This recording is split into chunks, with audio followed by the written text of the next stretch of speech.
money decisions don't have to be either or. With Bank of America, they can be yes and. Like yes to sunny vacations and rainy day funds. Can our digital tools and guidance help you create the future you want? Yes. And help you keep enjoying today, too. Do more with a bank that asks, what would you like the power to do? Explore our tips and more at bankofamerica.com/yes and.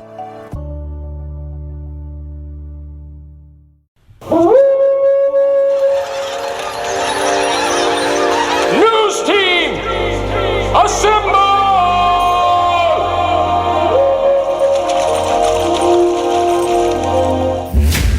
It's back and bigger than ever. It's the unofficial 40 from Soonerscoop.com. Now, here's the entire Sooner Scoop crew. Carrie, Josh, Eddie, and George. All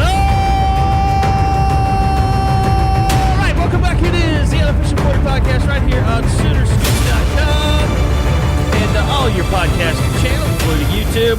Welcome to the unofficial 40 podcast presented by Schwab Meat Company, schwabmeat.com, the official hot dog of game days. All right, we welcome in the entire crew. It's been a crazy week, over an hour-long press conference from Brent Venables yesterday, just talking about everything going on with the football program, Maine coming up this weekend, and possibly some terrible weather along with it. So, welcome in, everybody. Josh McQuiston joins us from the friendly confines of his home in Houston.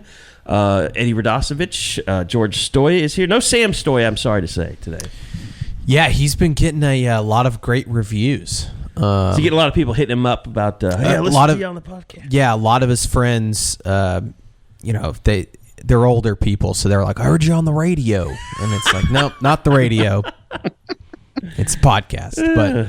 He's they might have been enjoying playing his, through their radio. That's possible. Yeah, he's enjoying his 15 minutes of fame. Yes, his 15 minutes of fame. So, well, he was fantastic. It was good to have him. I can't wait for Edward Lawrence Radosevich II's appearance. We'll have to schedule that at some point. That would be awesome. I think he would enjoy I that. have met your parents. They're lovely people. Yeah, everybody was out at Oxford on Saturday. My parents were there. George's parents were there as well. It was a good time. It was fun. Well, I think it's safe to say that it's a little bit of recovery mode. The comments on the YouTube section have not been great, but they are kind of out there. Although I will say the corner, Josh, it's been pretty unruly as well. I mean, people are pissed, and I think it's lessening a little bit. And I think Maine is very, very needed right now, and for them to go out and just wallop somebody, I think feels will be good to go into everybody. a game knowing that they're probably going to win. Like I think that they're going to win, and I think they're going to win by a comfortable margin. I'm back though. I'm back. I'm out of the darkness. I'm out of the darkness. Missouri win is coming shortly after Maine. I think they can get to 6-4. The next 2 weeks are pretty pivotal, but there's a gateway that they could do it. I do wonder this, and I wondered, I knew before all this started, like, people are not going to just accept that the SEC is a much more difficult conference.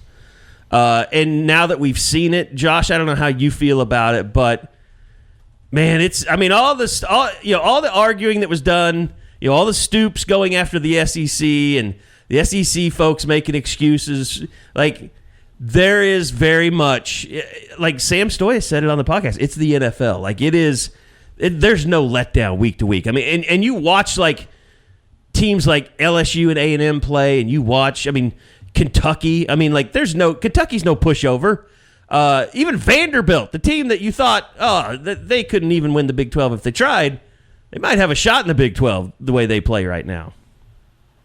Yeah, guys, they played South Carolina and Ole Miss the last 2 weeks and just got manhandled up front. Like, that's take that to the Big 12. Like, South Carolina is a West Virginia of the SEC. Like, a good program, fine, but nobody that you hang your hat on. Not a threat. And yeah, and Ole Miss is, I don't even know, like Kansas State, maybe, like Iowa State, like a good program. They've won some games, but not like a SEC title contender. That's not a great Ole Miss team. It's just not.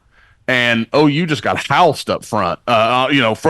From the defensive line in a lot of ways. But I don't know, guys. I mean, like, I'm not surprised by that. I think there was this. I think most OU fans were fairly realistic, but there was this outlier group that even now is like, oh, it's just injuries. I'm like, man, yeah, okay, that's some of it. And then some of it is like, this is a gauntlet. Like, this schedule is brutal. And there's some tough breaks for OU in there too. Like, if you flip LSU and Tennessee, OU wouldn't have hated to play LSU a month and a half ago. When they're going to have to face them in Baton Rouge at the end of the year, that's not going to be great. That seems like almost LSU's unwinnable. Even though they lost, they're kind of finding themselves. A month and a half ago, they were kind of right for the taking.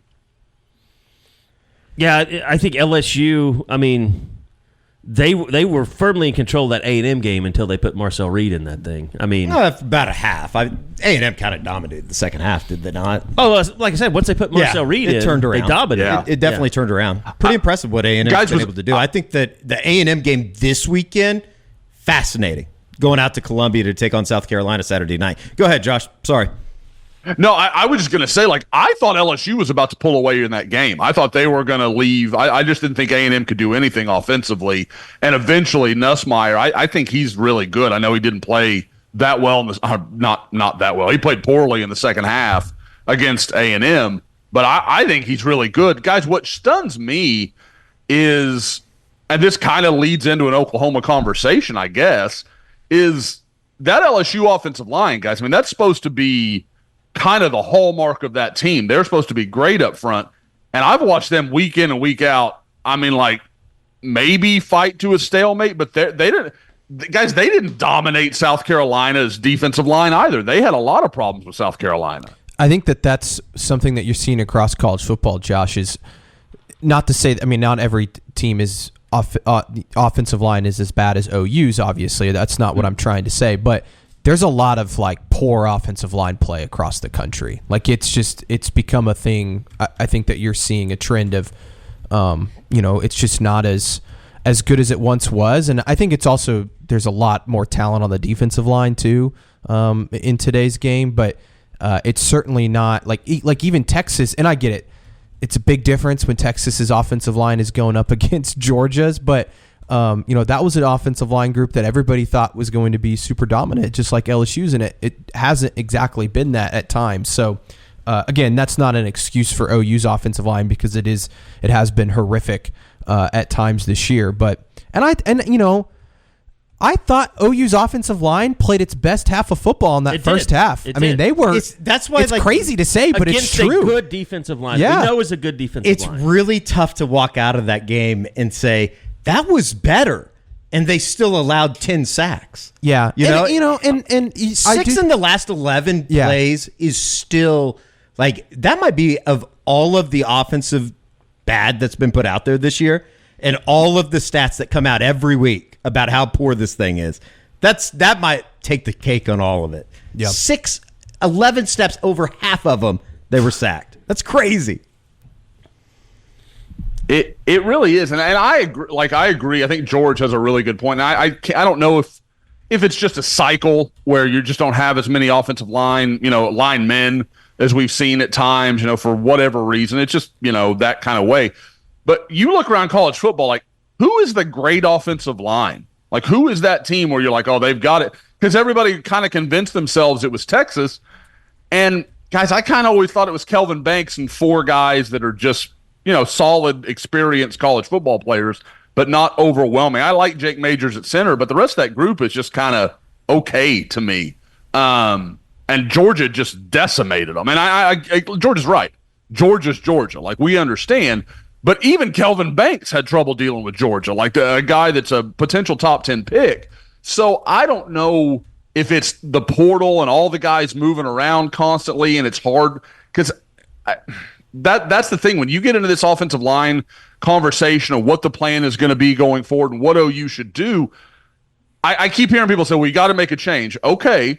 And then you got to go into the portal. So you're right back at the thing that you don't want to do. You're going to have to do. And it's kind of a catch-22. Yeah, it's just a big circle. It's What do they say?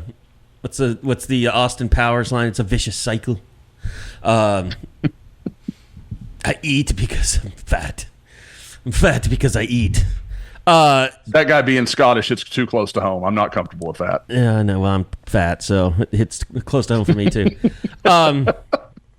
Anyway, yeah, I mean, I think the one thing that we've noticed, and I think OU's been preparing for this, but it's just to a point where there's so many injuries, and they're either young or they've got transfer portal guys that just aren't as good, but like they're just overall size on the offensive line, their width, their girth or whatever you want to call it, it's just not up to snuff. Like It's the biggest, it's more than noticeable before games and stuff like that. Like Gabe and I have talked about this on the field. It's like you saw some of the Tennessee guys and even the South Carolina guys from the offensive line standpoint. It's like, holy shit, this is much different than what we've been seeing. You know what I remember first seeing that was when they played LSU in the Peach Bowl, and that offensive line that LSU had, it was like, how do you even get around some of these guys? Like they were just so massive.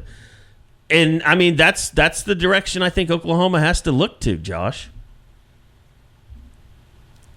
I'm sorry. I was reading something. What did you say? I was trying to catch up on something. I said it's time for the Enjoy Fresh Perspective because Josh needs to be able to focus and look at one thing, which you can do with great vision. You won't have to squint anymore. And that's if you call the good people over at Enjoy, which is the best laser vision center in Oklahoma City. Not even close. The combination of mind-blowing technology, experienced eyeball surgeons, and exceptional patient care was life-changing for me. I went through the procedure. Very, very easy to do. All you got to do is go to enjoywithme.com. That is the letter N, J-O-Y, withme.com. Schedule up a consultation. They're using a $400 off LASIK right now. All you got to do is use the promo code U40. That is $400 off LASIK. Enjoywithme.com. Enjoy Vision. This is where you LASIK. Josh, can we not get you like LASIK? I mean, we know people. I mean, literally, I was telling Tiffany yesterday, I am starting to get to that point in my life where I don't see stuff like I used to. I've always had really, really good vision, and now stuff that I know I used to read is blurry to me. So I'm going to have to look at that at some point. I'm sure nighttime vision that tends to go to when your vision starts falling off. Yeah, especially as much as I drive at night. By the way, we didn't ask, but how excited are the girls for Halloween? What's everybody going as? Yeah, we had and guys. So last night we had what's called trunk or treat at the high school, and That's all right. the high school kids get out there. Oklahoma. Yeah. Would you guys have done that in high school? Like I was talking to one of the dads I was walking with. Yes, I was like, I would never be here. Never in a million years. It was a middle school thing for us. Yeah. I think I retired from the trick-or-treating stuff around 8th grade. Busy throwing stuff at cars in high school. In 9th grade, you graduated from trick-or-treating to actual vandalism. I mean, the high school kids are the ones with their cars open, and they're giving out candy to the kids. Oh, I would never have been there. That's probably a situation that you get, I don't know, points or whatever for student council. Yeah. And you check a box off that you don't have to do later on in the senior year. And it's a Tuesday night, so I guess that what are you doing on a Tuesday night? In high school, I was drinking Everclear and going to FCA.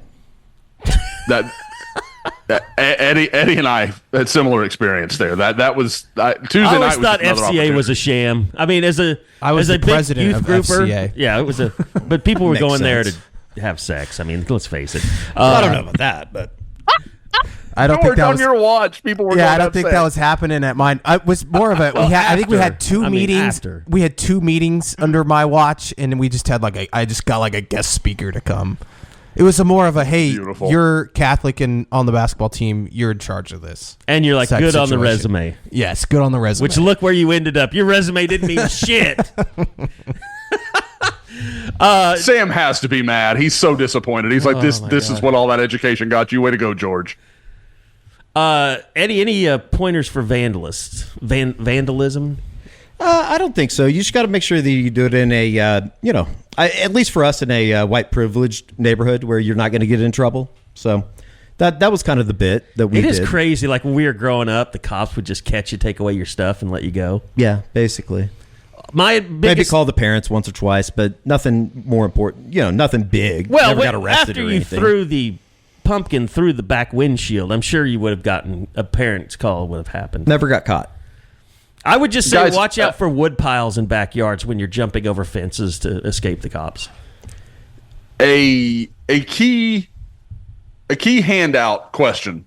We have gone to full candy this year, like full Snickers, full Big whatever. size? Ooh, not the bite size stuff. Yeah. huh? That's big leagues. Not the bite size. Yeah, exactly. But obviously the girls are going to be out trick-or-treating. Tiffany is of the contention that some little asshole is going to come and steal everything we have. And that, while that is a possibility, we live in a neighborhood full of like 8-year-olds. Like, I don't think we're at the real risk because mom and dad are standing right behind them. I just don't think it's going to happen. Where do you guys come out? Like, is it inevitable or is it like a coin flip? Are you just putting it out on the porch just for free game? You're not answering Yes. the door? Oh, then yeah, someone No, like 1,000%. Some little Eddie will Okay. take And it won't be an 8-year-old. It'll be a grown man stealing the candy. By the way, my first question is, why are you guys so needy as a family to put out full-size candy? Why is that needy? Why is that needy? You want to be liked. Oh, 100%. That's needy. Because what you I are don't supposed to like do. anybody, so I have to buy favor where I can buy favor, and this is a chance for me to, like, the parents around the neighborhood. They're like, he doesn't talk to us, he doesn't do anything with us. They can be like, but he does give out full candy bars at Halloween, so like I buy a little That's credibility. smart. That's smart, yeah. How much more expensive is that to buy the full-size candy bars versus you can just go to Walmart and buy the big bag of bite size? We got a box of and we did this like probably 3 or 4 weeks ago before everything got jacked up. But I think we bought like 120, and it was like $100. Like, I mean, it wasn't nothing, but it wasn't that's just like it wasn't unbelievable. It wasn't $300 or anything. So that's kind of my thing. Like, They have all that in I don't stock want to worry about that candy over $100. Like, okay, if some asshole screws it up. Okay, I mean, like we've given that to the Halloween, not gods. I don't know, Antichrist. I don't know what that would be. The ghouls. But, yeah, there you go. You just go to Costco for that? I think we got it at Walmart, maybe. Like Tiffany shopped it because I've wanted to do this for a few years, and she was like, no. And finally, she just caved. You're also underestimating 8-year-olds because 8-year-old George would definitely have abused your house and just taken a ton of those full-size candy bars. Eddie would have egged your house and then took the candy bars. I don't think I've ever egged anybody. We biscuit people. We would maybe every once in a while, but it was mainly just kind of vandalism stuff, throwing pumpkins through the backs of windshields, taking people's Christmas lights that are lined up on the curb, and you just take the end of it, and then you open your door, and you put the end of it in the bottom of the door, and then you just drive off, and the lights just come dragging down the street. Such a dick. My dad would have Pushing over mailboxes. I've retired from all of this, but I would be interested in getting back in the game. I'd probably get in my car and chase a kid if he did that. my dad 1,000% would chase you. That's why you got to be sneaky. You got to be good. We called it night golf or Christmas golf. Well, it's also harder now with everybody having cameras on their doorbells. the ring camera would have been the end of me, just as much as that video definitely cameras ups in the general. ante. Yeah, because we've got one in our driveway, we've got one on our doorbell. Like we because I know what a shithead I was. I'm not going to try and act like I'm going to be surprised about kids doing the same crap. Starbucks iced apple crisp oat milk shaken espresso. Made with blonde espresso, creamy oat milk, and spiced apple flavors. It's an icy crisp sip you can enjoy all autumn long. Order ahead on the Starbucks app. All right. I was playing something out in my head about how awful it would be to be a football coach at OU and take your kid out on Halloween and have people yell at you and stuff because they were wearing a costume. They get away with it. I'm sure no coach is going to take their kid out for Halloween. Well, if they're Unless it's living like where trunk Lincoln, or treat or if they're whatever. living where Lincoln Riley lived, terrible neighborhood. A lot of crime out there. A lot of crime. Yeah. Watch out for black Escalades. Again, Escalades, Eddie. All right. I don't know. Let's talk about yesterday's press conference. I mean, a lot of people, not a lot of people, but you hear some people like, I wish Brent would just stop talking and just play football. Like, he can't win. No, he can't win no matter what. But I will say this, and this is what I appreciate most about Brent, and it's the reason why he's so good at being coaching people hard and not losing them. Like, we've seen that happen in this day and age. But, like, Brent likes to explain things to you, to talk to you. He likes to talk to you to explain where he is on everything. And that's just kind of, Josh, you know this over the years. Like, he's just a guy that is verbal. Like, he wants you to know where you stand and where he stands and that you're all good. And that basically spilled over into what, an hour and 6-minute press conference yesterday? Yep, hour, 6 minute, 18 seconds. I missed it. Like, I missed the first 30 minutes, and Eddie tweeted something like, "This is going long" or something. I couldn't believe it was still going on. And so then I just waited until, we had our feed up on the YouTube channel and went back and watched it. And when I pull it up, it's like an hour 6. You're like, holy shit, that's a lot. And I don't know how people can, okay, if you have issues with Brent and the way things have been run, okay, I think that stuff's fair game. But, like, a guy up there and sincerely laying out his thoughts to you, I don't know how you'd be mad at him for that. Like, he's giving you honest answers. He could just be up there and be the surly butthole coach that we've seen and just like, yes, no, and just mad that anybody would question him. Well, he's up there owning it. Like, This is not good enough. This is an embarrassment. Like, I respect it. Like, I may not like the outcome of what's going on the field, but I respect how he's handled it. And he got asked some tough questions right off the bat yesterday. I mean, you talk about some chin music just right out of the gate. Eric Bailey asked, and, like, the media around here, I don't think that we would be considered, like, Northeast Philadelphia, New York City cutthroat people. Yeah. There's not, like, hit pieces being wrote every week. And he came straight up, first question out of the gates. You have a vote of confidence from your athletic director? I was, like, taken aback almost. It was awesome. Vote of confidence from the AD, followed up by development of the offensive line and why there hasn't been any. Jackson Arnold, like, why would he want to stay at Oklahoma, basically, and the state of the program were the first 4 questions of the press conference. Kind of set the tone. It was good, though. I think that those are questions that people, when you're 4-4 and you're 1-4 and as bad as they've been, particularly as terrible as they've been on the offensive side of the football, it's questions that people want to know. It's questions that we talked about on the Eskridge Lexus postgame show on Saturday night in Oxford. And I will say this. I do think it, has calmed the waters a little bit, just judging by some of the things. I think some people watch that whole thing and they're like, man, I was really impressed. I hope this guy succeeds. And, like, George and I have even said this on Twitter, like, and we've said it on this podcast, like, yeah, we want Brent to succeed. I mean, I think he if his vision could be played out with wins, I think it's a great football program moving forward. Now, he may not have the time to do that. If the offensive line doesn't improve, he's screwed.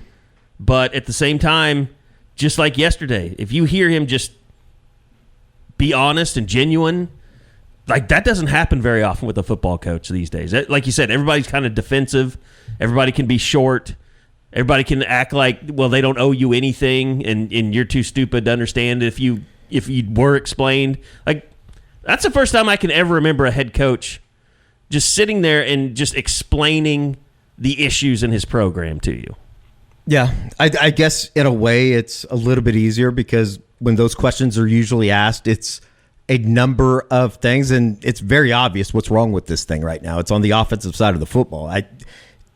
You can debate and we can talk about them playing and defensively and giving up some stuff over the top in the game on Saturday. Yeah, the cornerback position is not great. He talked about that. Yeah, the injuries that they've at the had same there. time, though, it's like for this thing to get fixed, for him to have a job or for him to have a year number 5, I think we all expect him back for a year number 4 next year. They have to figure this out on the offensive side of the football. And maybe it makes it easier that there are no immediate answers right now because there's going to be so much that is involved on that side of the football over the next 30, 35, 40 days. Well, look, it's not perfect in terms of depth right now, but I will say this.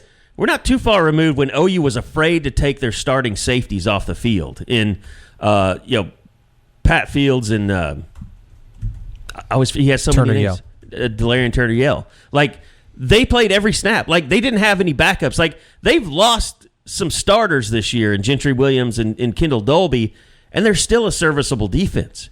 I mean, and to be honest, I didn't want to put this out there, but like, if someone like a Danny Stutzman went down, they'd be able to step up and fill that role. Now, they may not have the leadership that they once had, but it wouldn't kill their defense.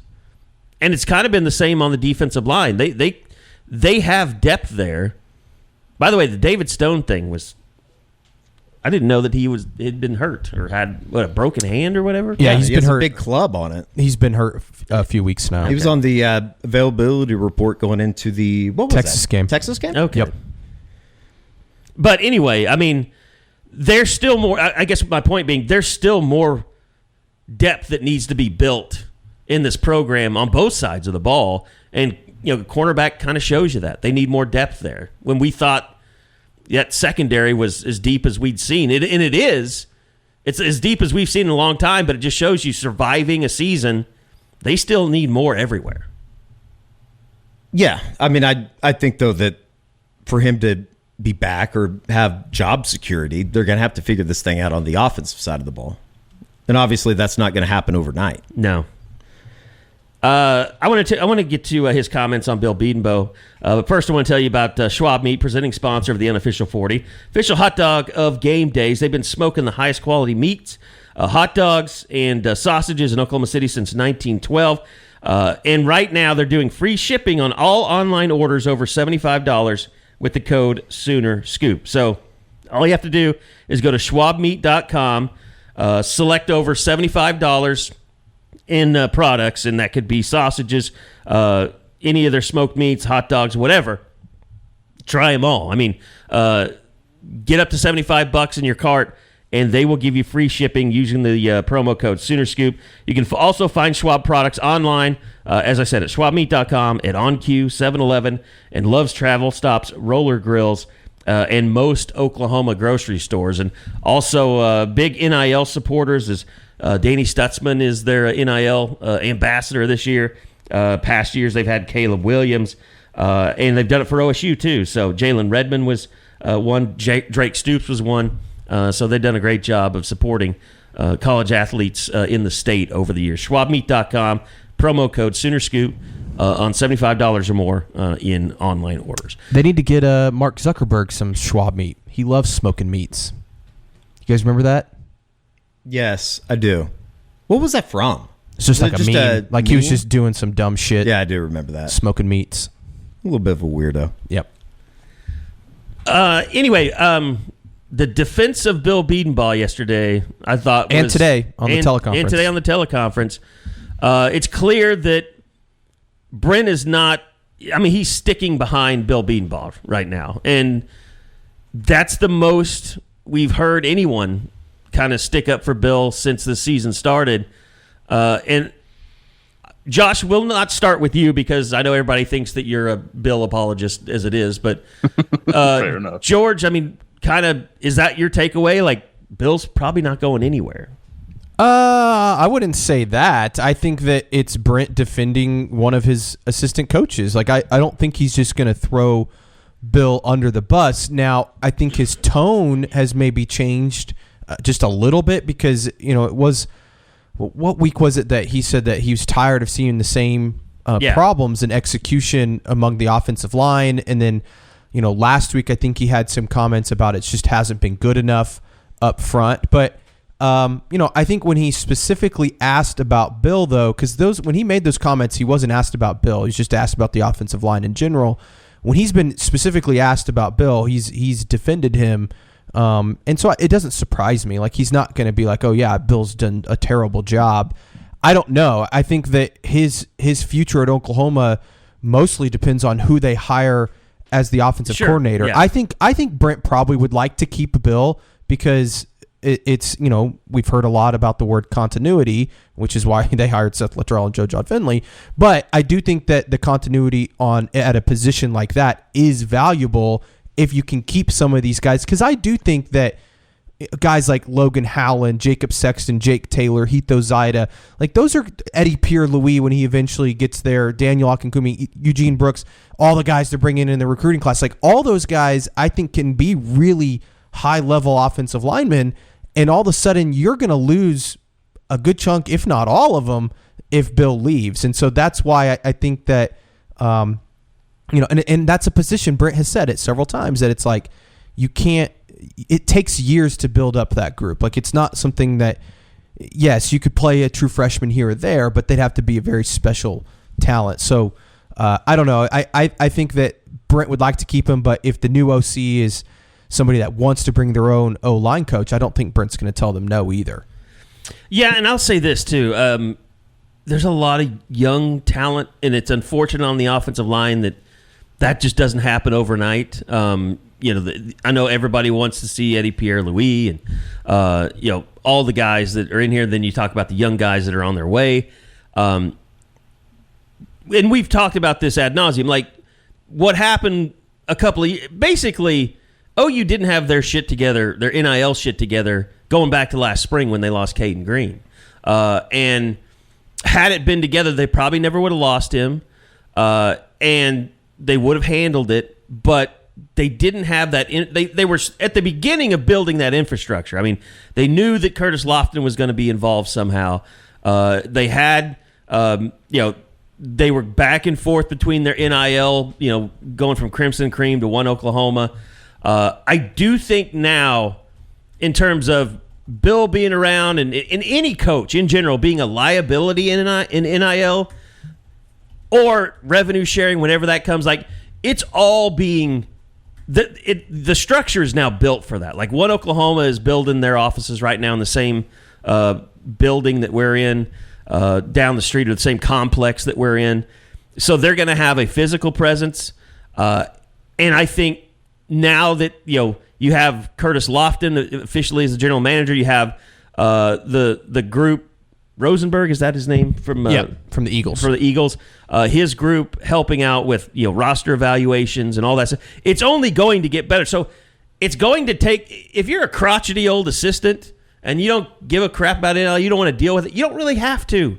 It's going to be dealt. All you have to do is nod your head and say, yep, we'll take care of it. Go talk to Curtis, or go talk to One Oklahoma. You'll get it taken care of. Like the system is now in place, so I don't think you'll have this lull like you do now, where a couple of years people weren't really. And Brent's at fault too. Like they didn't embrace NIL, and they lost some people because of it, or they didn't get people because of it, and now they have this big hole in the roster. I think you're going to get away from that, and you're not going to have that problem moving forward. No matter regardless if Bill stays, I just think that becomes a thing of the past. Where now you might get outbid for people. People might pay more for a position than they're paying here, but that's going to be how you lose guys. Not because coaches just don't want to deal with NIL. I think, Kerry, it was. You're right. Like I think OU was slow in accepting that NIL was just going to be part of this thing, but Bill has culpability in that. Like we know, like there was resistance even from him to deal with some of that stuff and to tackle that. So I do think that matters. At the same time, like I said earlier, you go and change things over, you're going to lose some of this class, which is, again, at this point, it's probably Bill's saving grace. If something saves him, it's Foje, it's Fasusi. We all get that. But if you're going to build for the future and you're going to try to do it the right way, it's not going back into the portal and trying to find starters there like that. If you got to find a Walter Rouse, okay, great. Plug one guy in, that can work. We've seen it work. But I just don't think cycling through a whole nother set of guys and starting all over is advantageous, and especially with the situation that Brent Venables in. He needs next year to be as successful as possible, and trying to do it with a bunch of portal offensive linemen, a new offensive coordinator, possibly a new quarterback, like all the stuff that's going to be changing anyway, to have someone that, again, unless we just feel like Bill Bedenbaugh can't do it anymore, someone we have a track record of seeing this guy can develop, he can, make quality players out of these guys. There's no question. he got reliant on the portal, and it's burned him. Like there's just no other way around that. You have to acknowledge that as fact. At the same time, I do think there is young talent in this offensive line group. I really do. Go back and guys, I did the idiot. Go back and watch Logan Howland and try to do it with clear eyes, not waiting for it's just, the shit's going to hit the fan. This is going to go bad. He played fairly well. He got beat a couple of times. He absolutely did. But you take out that last 5 minutes of the game, you're not looking at that and saying, "Oh, Logan Howland's killing him." Like, he's got a bad moment here or there, but largely he's doing his job and he's fine. And I don't think people even noticed him, and if it isn't for a sack or two through the middle, which obviously bad problem. But he's also a redshirt freshman going against an NFL guy. You have to give some lenience. I think in a perfect world, Oklahoma would love to keep Bill Bedenbaugh next year. Yeah. I think the question again is, does the OC, whoever the OC is, want to keep Bill? And I think that they would probably lean towards yes, just because of you want to keep those guys in the program. But my other question, guys, does Bill Bedenbaugh want to stay at Oklahoma? And he's been here a long time now, and he's catching a lot of shit from the fan base, right or wrong, right now. Does he mesh well with Brent Venables? I don't know. Like, I like, these are all questions that I have too, that it's not just about, does Oklahoma want to keep Bill? Does Bill look elsewhere and say, I've been here a long time. I did it at a very high level. It's time for me to go do it somewhere else. I don't know the answer to that. I think you guys probably know a little bit better, especially like I know when when Lincoln left, he didn't want to go to USC. Like, I know Lincoln wanted him to go with him. He did not want to leave Oklahoma. Is that still the case now 3 years later? I don't know the answer. Completely fair question. And I think that like everything has to be examined. As bad as this thing is, like, this is the one opportunity that you're going to get as a head coach and as a program to kind of reset this thing. And if you mess it up, you're not going to have another opportunity. This is it. So you got to look at everything. And I think that it's it definitely helps that what they have coming in, it particularly helps what they have on campus right now, just in terms of young guys that we just simply don't know about right now. I think that we like Brooks. We like Eddie Pierre-Louis, Howland, Ozaida. Like, those are things to work for the future. Throw Troy Everett in there as well going into next year. But it's going to be rather interesting to see kind of how that goes. I mean, the offensive coordinator thing is certainly going to be something that we talk about, I think, for every day for the next 30, 40 days. And hopefully you get an answer at the end of the month. And I know there's some people out there that maybe don't like that I've thrown this name kind of out there a little bit. But that's why I think somebody like a Jake Spavital is an interesting candidate at Baylor, because he's worked with Bill at West Virginia. And you'd wonder, that relationship, would that matter in this situation? Because I know some of the other names out there that I also really like, a Ben Arbuckle from Washington State or a Joe Craddock from Tulane, young guys that I think have a lot of promise, but would they want to bring their own people? So all of those factors are something to pay attention to when they go through this search, which, I think that they're looking at candidates. I don't think it's one of those situations where, they're already interviewing people. I think we're still a little ways away from that happening. Is this still? I was watching the Texas State game last night. They're 4-4 now. They get beat again last night by Louisiana. Is the G.J. Kinney thing, would he see it as maybe the ship has sailed in terms of him getting that jump into a Power 4 head coach? Is that even something that he could possibly think about right now, is stepping away from a G5 school to take an offensive coordinator spot at Oklahoma? I really don't know. I think that anything's on the table right now. I know everybody asks us on the Crimson Corner who we like, and we've been, I guess, vocal. We put it out there. The names that you threw out there, George, are all names that at least make the cut when you're talking about the next offensive coordinator. But I think everything's on the table. Yeah, and my understanding is they're going to be willing to pay quite a bit. Like, I don't think that money is going to be an issue in terms of going out and trying to maybe poach somebody. Can they do it? I don't know. I just don't know if I believe that they would quote unquote break the bank. They're not going to throw 2-5 at a coordinator, would they? I don't know. I really don't know. I think they could throw 2. Yeah, I mean, at a coordinator. I think that I think that they should. I just want to it's almost kind of one of those.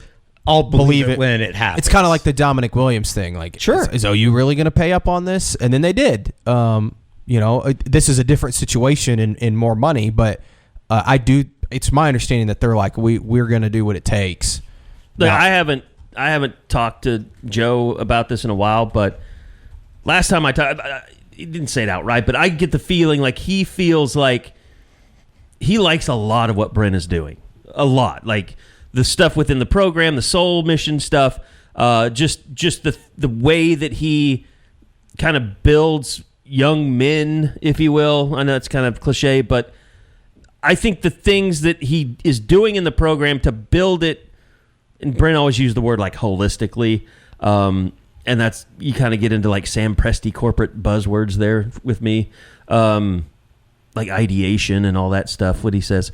I think everything except for the results on the field with the offense, he likes. He likes the defense. He likes what happens in the locker room behind the scenes. And he just wants Brent to have hire the best offensive coordinator that he could possibly hire and fix that side of the ball. So I do think, I wouldn't even say 2.5 is out of question. Now, you got to go to the donors and you got to convince them, we're going to do this for the next 3 years possibly, because you're probably going to have to commit a 3-year deal to sign somebody. 100%. I mean, that's pretty standard. Yeah. So, I mean, you're not talking about $2 million, you're talking about $6 million, or you're talking about $7.5 million if you go 2.5. So it's not just a 1-year payment structure. It's a 3-year payment. You're committing to 3 years of an offensive coordinator. And if it doesn't work, then you blow out Brent, you buy him out, you got to buy out the coordinator, and any other coach that's on a multi-year contract. So, but I do think they're going to be willing to go out and pay a lot of money if they feel it's the right guy that can get the offense where they want it to be. I mean, if that's true, guys, like who's your guy? Like, I think everybody knows. For me, it'd be Kotelnicki. Same. If it's just name a number, it's Andy Kotelnicki for me. And there's rumors out there that maybe that's possible. I don't know if I believe any of it. I think all of it right now is agent jockeying and positioning Penn and all State, that Ohio stuff. So it's State hard to know week? for sure. Yeah, 11 a.m. So that's a big. I mean, like Penn State, they get boat raced by Ohio State. James Franklin could be, a little bit on the hot seat. Why? Nah, because people are just sick of him. He's got a huge buyout still. He's He's got Jimbo money. Yeah, I mean they're having a great year. But I'm just saying, if they get boat raced by Ohio State and it kind of falls apart down the stretch. Here's a more likely scenario, Kerry. If Ohio State goes out and loses to Penn State, and then they go around and they lose to Michigan again, which I don't think they're going to lose to Michigan this year, but let's say that happens, Ryan Day might be available. Seems to be a lot of Ohio State people not happy with Ryan Day. I think there's a better chance Ryan Day's available than James Franklin. Is he really an OC though? I mean, he's I don't know. I don't think that's going to happen. That's just. He had Kevin Wilson. He took Yursich from Oklahoma State. I mean, he had. But Ryan Day's been the play caller. What's his name? Chip Kelly. Chip Kelly. I mean, but Ryan Day's been the play caller. Okay. Pretty sure. But hey, just go get Chip Kelly. He'll fit in with Oklahoma staff. The warm and energetic. Stylings of Brent Venables. That'll go over beautifully. No, I think what's most likely is Kotelnicki gets a head coaching job rather than he takes another offensive coordinator job. Sure. And that's why, like, I think it's going to end up being a situation, guys, where they end up taking a swing at one of these young guys that everybody is high on, like a Ben Arbuckle, which I think Ben Arbuckle would be a really good hire. I think Joe Craddock would be a really good hire. Jake Spavital, it would make a lot of sense. I think that would be a hard sell to the fan base, but it would make a lot of sense for Oklahoma. The guy who's growing on me, and I know we talked about G.J. Kinney a little while ago. Guys, somebody brought it up on the board, and I just didn't realize it. G.J. Kinney has only been the play caller at one point with Hawaii in 2020.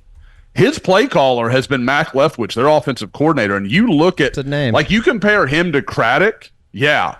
Like, you compare him to Craddock as far as, like, SP plus, total offense, like, all yards per play over their career, there's no contest. It is Mac Leftwich. Like, he has been a fringy top 25. Like, I mean, right now, I think Texas State's like 40th in SP plus, and they're like 85th in defense. So again, I think he's more interesting than maybe even I thought when I woke up this morning, as I've read up and kind of learned a little more about him. I want to get back to that discussion, but also want to remind you guys, Academy Sports and Outdoors, great new sponsor of the Instant Reaction and both the Unofficial 40 and the Eskridge Lexus postgame pod. But the holiday season's here. I know some of you guys are early shoppers. It's the start of something fun. It's a season centered on when to shop, when to wrap, when to open presents. But Academy Sports and Outdoors, it's all about where, because the best holiday fun happens out there, outside, on the driveway with a new basketball goal, out back around the fire pit, or up in the deer stand, because however you shop, no matter your fun, they've got it at Academy Sports and Outdoors, the right stuff at the right price, in-store and online at academy.com. And also, your shopping gets wrapped up with gifts for the entire family at their stores or online at academy.com. Find the best brands, lowest prices on everything that you need for the holidays, outdoor cooking, camping, hunting, tailgating, and much, much more. So Academy Sports and Outdoors, academy.com. Go check them out, and appreciate their sponsorship of a lot of stuff here at Sooner Scoop lately. So, like you said, no interviews really expected to be going on right now. Probably some reaching out to agents and getting a feel for who might be interested. And I mean, it's like they always say, a job like that comes open, tons of people are flooding you, asking if they could be considered for it. A lot of times, though, this is a very small select group that you're looking for, and you're trying to find out, would this guy be interested? And I imagine some of that's probably going on right now. Interesting aspect of the Mac Leftwich guy. His brother is the offensive line coach at North Texas. Maybe just something to stow away. I don't know if I know that probably wouldn't be a easy sell to get rid of Bill and then bring in the guy from North Texas, but he definitely has an impressive resume, Josh. This is certainly somebody that shouldn't be overlooked. Yeah, and guys, we talked about Kenny a lot. The guy that I've heard come up a few times, and I've heard he would have some interest, is Eric Morris at North Texas, the head coach there. So, because guys, how much do you think? And George, I'd be interested in your take. How much do you think Brent would value a guy that has head coaching experience, almost to where he can hand that offense off and just say, "This is your show. You run it however you want to run it. I'm not going to interfere." Like I feel like that's the world Brent wants to live in. I would say yes, but he also just did that with Seth Luttrell, who was a head coach, and it didn't work. But I think it is a little bit different. Oh, I didn't think about that. Yeah, but I think that, in my opinion, this is not what I don't know if they'll do this, but I really like the avenue of trying to go get your quote-unquote Lincoln Riley in this situation, a young guy who believes in their system that you can hand the reins to. It's kind of like what he's done with Zach Alley in a lot of ways on the defensive side of the football, somebody that they really believe in their system and you can trust to do it. Have they been a head coach? That'd be great if they have. I think they could probably help Brent in some of his game management stuff. But I think also, if you haven't been a head coach, I don't think that's a knock either. Like, if you can go get a young guy, I really like Ben Arbuckle a lot at Washington State. I think he's only 29. So he's a really young guy, but you could bring him in. You could probably keep Bill on staff, maybe Emmett, and then you go let him make a couple of his own hires. You could really, I think, make that work. And again, it might take some time for him to adjust, but he's done a really good job at a few places he's been at. What's crazy is, like, you think back to the start of Bob Stoops' era at Oklahoma, and the story he's told it even when he came on the family business, but he's told it quite a few times since he retired. You realize, like, Mike Leach had really no connection to anyone on that staff, that first staff in '99 to Oklahoma. Like, so much so that Mark Mangino wanted to fight him in a meeting because he wouldn't run a certain play, like a certain running play. And Mike Leach was like, "That's not my offense."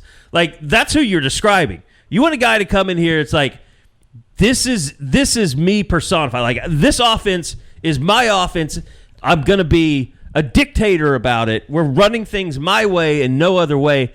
And, like, Lincoln had the ability, like, he came in and took over a staff that was already here. I mean, he brought in Dennis Simmons. I'm trying to think. he came in. Didn't Jay DeMarco Boulware was came already in that here. same year? DeMarco came later. No. Jay Boulware, he came in. I think before. No, he would have come in that same year, I guess. I think it was the three of them, if I remember right. Yeah. But I mean, Cale Gundy stayed. Bill Bedenbaugh was already here.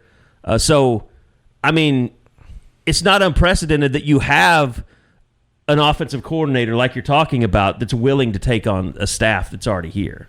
And I think that that's where some of the issues with Seth were, that I think that there wasn't an identity to the offense. Like it felt like too much trying to marry different things, and then I don't think the collaboration worked very well. You can't have that. I think you have to have one voice of, this is the offense we're running, this is how we're doing it. Either learn it or get out, basically. Well, just seeing, Jackson Arnold come over to the sideline like on Eddie's footage and go straight to Kevin Johns. Like, to me, that looked different. Like, okay, Jackson had someone to come up. Like, Seth was doing so many things. He was up in the booth. But for him to be, you never saw that when he was an analyst. Like, it just seemed like Jackson was looking for him as he came off the field. And the few times that I saw him coming to the sideline, like, to me, that's intriguing watching the rest of the way, just to see, because we've talked about not having a real quarterback coach. Now it appears he kind of has one in Kevin Johns, because he's done that before. Yeah, and it's clear the way Brent talks about Kevin Johns, he really likes him. Like, this is a guy that he can relate to. He talked about how Kevin Wilson talks about him. So I don't know. I think they'd probably actually like to keep Kevin Johns as an offensive analyst if they could. I don't know if he'll stick around, though. I know he was buddies with Seth. That's how he ended up at OU.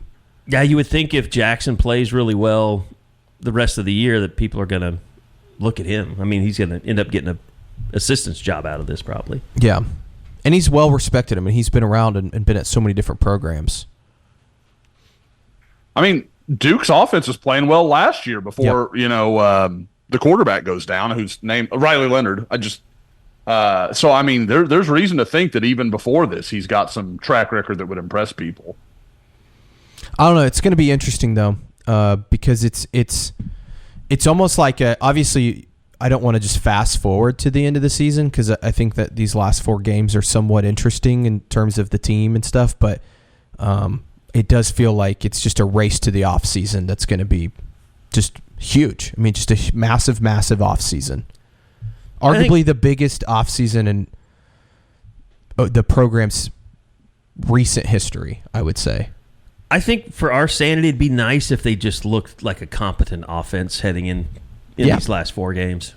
Put a whole game together from what you did in the first half. I think that you're going to be competitive. Yeah. In 3 of the next 4 weeks. What's a realistic, or 3 of the last 4 games. What do you think is a realistic point total against Maine for this offense? 65. Really? Yeah. That much? Yeah. I mean, they scored 51 against Temple, and I think Temple would beat Maine.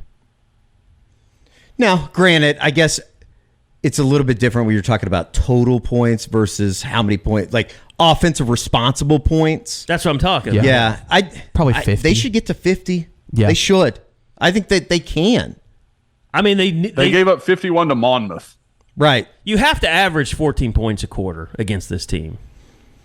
Yeah. And they're going to have 48. That's fair. Here's the thing too is I don't know much about Maine. I don't think Maine's going to be able to score or move the football really at all against Oklahoma. So OU's offense is going to have the ball a lot in this game, whether it's from turnovers or punts or whatever. You would hope. Yeah. I mean, it is definitely a good vibes game. I'm expecting a shutout. Find some confidence, find some rhythm offensively. Look like you're playing against air. And I know that that's not certain. It's not easy to do, but just be clean with it too. False starts, holds, penalties that have pushed them back behind the chains. Avoid that shit. Guys, on defense, what do you like? How would you like to see OU go at that from a personnel standpoint? Like, I'd love to see a lot of David Stone. I'd love to see a lot of Reggie Powers, Jaden Hardy, Bogan. Like, those guys, this is a team averaging 317 yards a game. You should be able to hold them down without having to exhaust your experienced veterans. Like, you should let those guys, again, like, you're going to go out there and start them. You're going to show them the respect. You don't want to give your team the indication, hey, we're just taking a week off here. But, like, it feels like a great opportunity to get some young guys some snaps they maybe haven't gotten to the point we all expected, because OU's been in so many tough spots this year. Like, get to 42-something at half and then just give guys a series or two. I'd even go as far as, like, early in the season they were rotating a lot of guys early in games. Looking at the snap counts that I do every week, I think OU's been around on defense somewhere between like 23 to 25 guys recently that they're playing, which is a little bit lower. I bet this gets up into the 30s this week, and you're seeing situations where Michael Boganowski's out there with a Billy Bowman, and then the next series maybe a Jaden Hardy's out there with a Peyton Bowen or whatever. Like, I think you're going to see Lewis Carter a lot more, where we saw him a ton early in the season.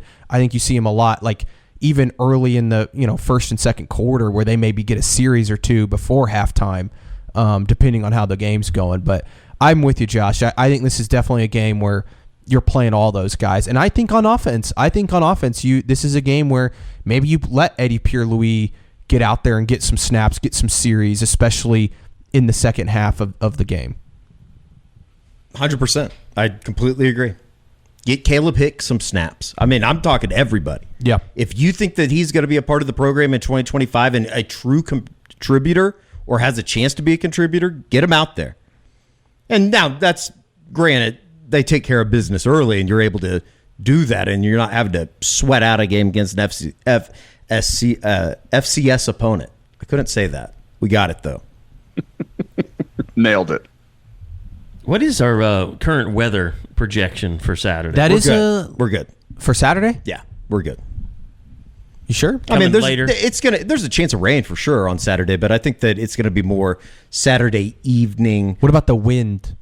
I don't know. The wind's been terrible. Can't be as bad as it was The wind's yesterday. been terrible. I think there is a chance of rain. I mean, something could pop up. It could obviously change. But I think right now they're basically saying like Saturday evening, and then Sunday it's supposed to get like 4, 5, 6 inches of rain. It's supposed to rain hard all day Sunday into Monday. But hopefully we're supposed to be good. With the 1:30 kickoff, I think that we should be pretty good. And it's going to be pretty pleasant, I think. 71 or something's the high.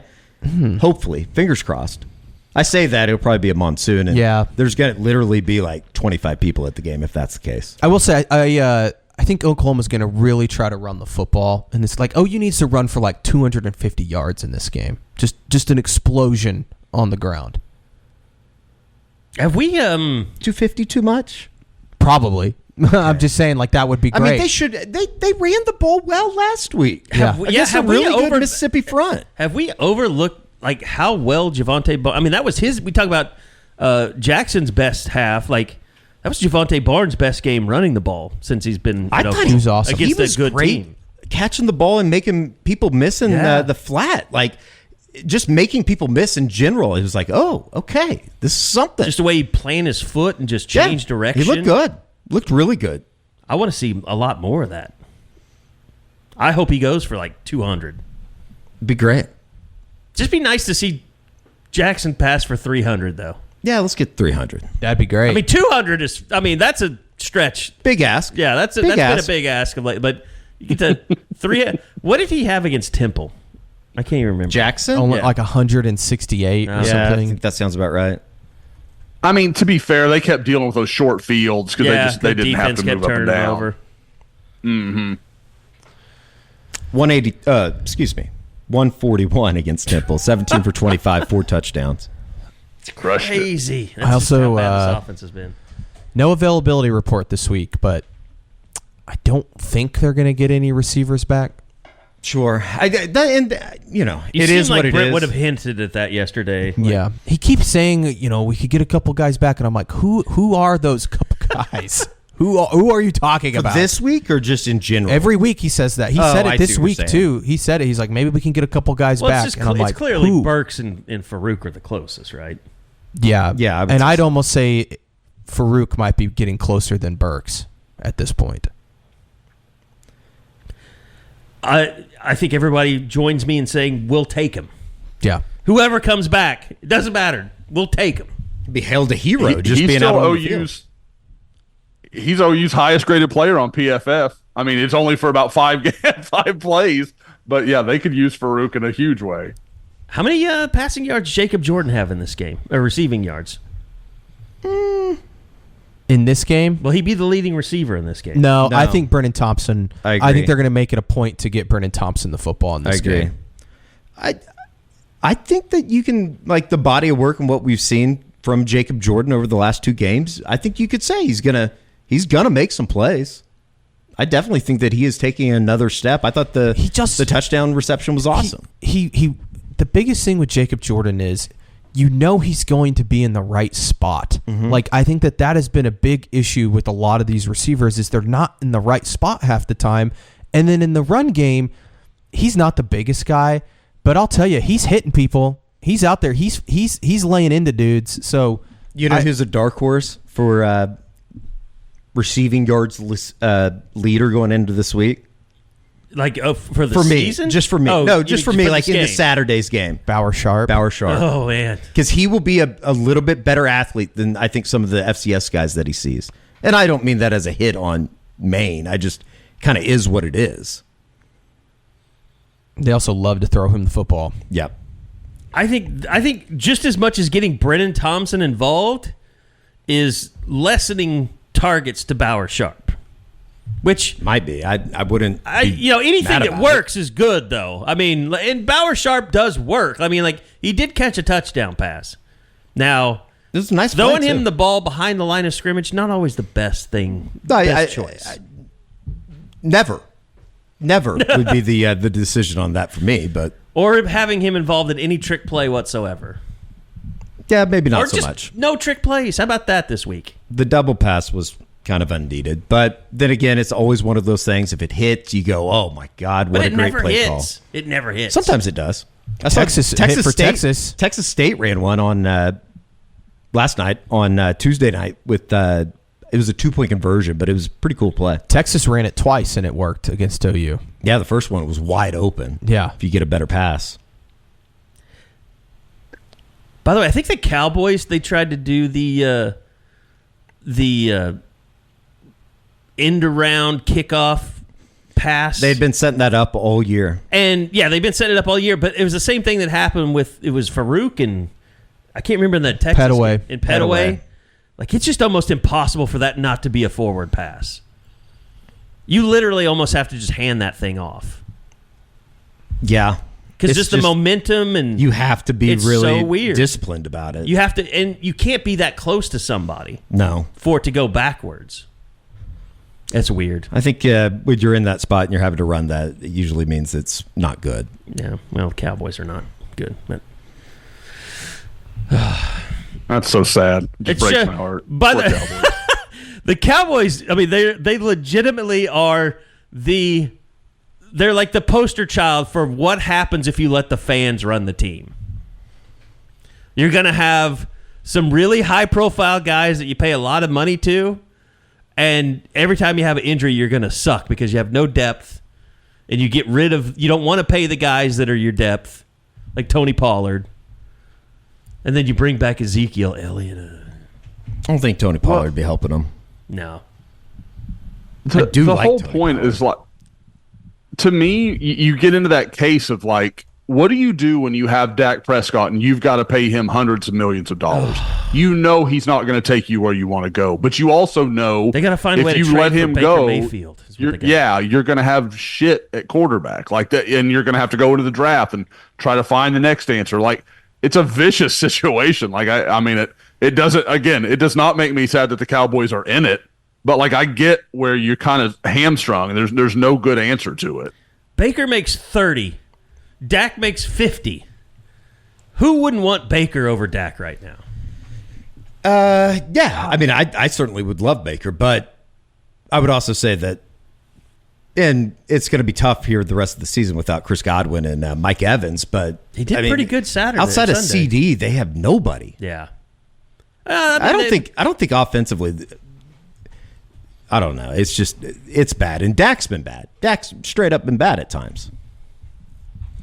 If Baker could just cut down on the interceptions, he would be having, and he's already having, an unbelievable year. I mean, look where he's at in the passing stats in the NFL, but just got to clean it up a little bit. Some of it hasn't been entirely his fault. Needs to start playing linebacker too, because they are terrible on defense. Yeah, they have trouble stopping people. By the way, them in Arizona both. This brings up something else that's happened in the state that's been talked about is like the Ollie Gordon stuff. But like, I'm wondering, like, are announcers going to have to realize that as long as NIL is around, nobody's sitting out a season anymore. Like Ollie Gordon, from what I know, he's getting paid like $800,000, and they pay it every month. So like, if he sits out, that's like. We figured it out the other day. It's like $67,000 he's just not going to get in a month. I mean, he's been injured, hasn't he? He's been banged up. I mean, but he still plays. I mean, he comes back every time he gets banged up. He gets back out on the field. But now they've had 2 games where the announcer's like, he should just shut it down and wait for the NFL. Like, he had to address it. Oh, I see what you're saying. I feel like that's just a talking point. Yeah, it's a dumb, antiquated talking point Sometimes you have seen it, though. I mean, you've seen a bunch of guys, like especially at Central Florida with the 5-game losing streak they're on. They've lost a ton of guys to the portal that are basically just doing Pour that. one out for Ted Roof. Straight up, a good man goes down yet again. Who could have seen that coming? Josh has raised his hand. Guys, it seems like a tremendously nice human being. He's had like 2 good defenses in 20-something years. But I never had a problem with it because Brent was running the defense.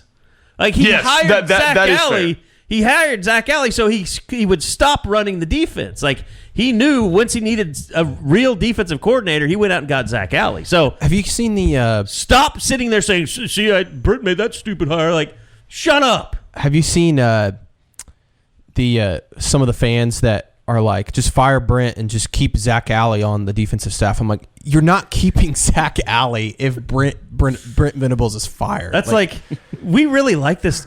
We really like hanging out with this couple, but we don't like the husband. Can you just tell him not to come when we go out? Yeah. They'll keep Todd Bates, too. That'll happen. Yeah. Miguel Chavis, with absolutely no connection to Oklahoma, he's going to stay. Yeah, you got it all. It's all going to be set. I mean, look, there's a lot on the of defensive staff. Brandon Hall's the one guy that you're like, okay, he's got connections to OU. Like you could get him to stay. I think the one thing this season has taught me is there are a lot of casual OU fans out there that just don't get the nuances of how stuff works. It's mainly on the YouTube comment section. I will say the roof thing, like. I don't think that's a stupid. It was a stupid hire. It was a stupid hire. We said it at the time. It was a stupid hire. And I get that Brent was running the defense, but it divided him. I mean, he clearly he realized that defense has been better this year. But I don't think there was any other way for Brent. I mean, other than Brent to come in and run the defense to establish kind of the foundation.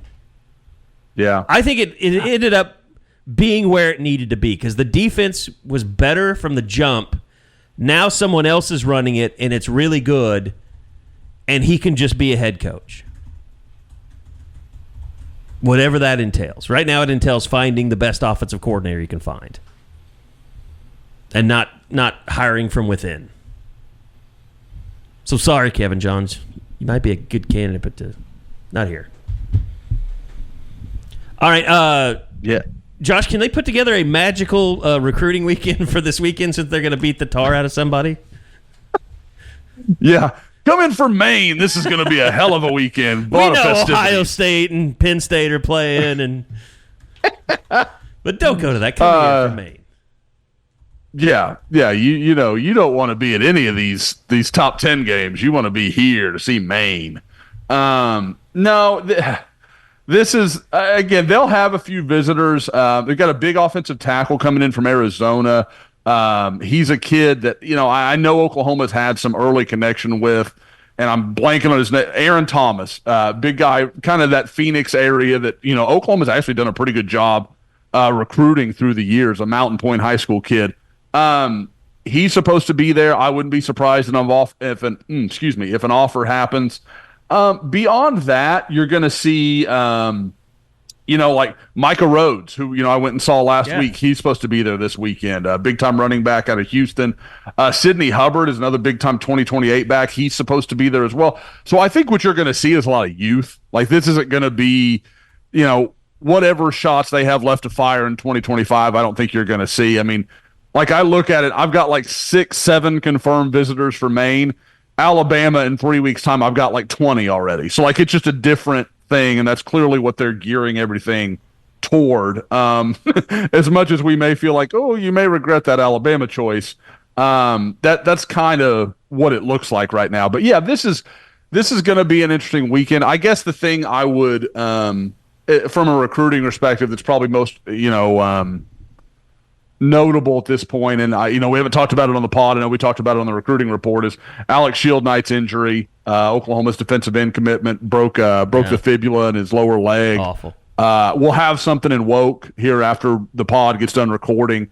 Kind of talk to his dad, talk to him a little bit just about what recovery looks like. What their kind of hope is as far as when he'll be ready. Exactly. And he is a January enrollee, so he'll get to be under Oklahoma's wing, and they can kind of go through his rehab with him. I will say, like, broken bone, a lot better than torn ligaments for recovery's sake. Probably, yeah. Oh yeah, you'd take a bone over the knee any day of the week. There's no question. And they obviously Alex is disappointed. Wagner's hoping to win a state title. They're there every year, but very upbeat and like you would expect from the kind of kid he is.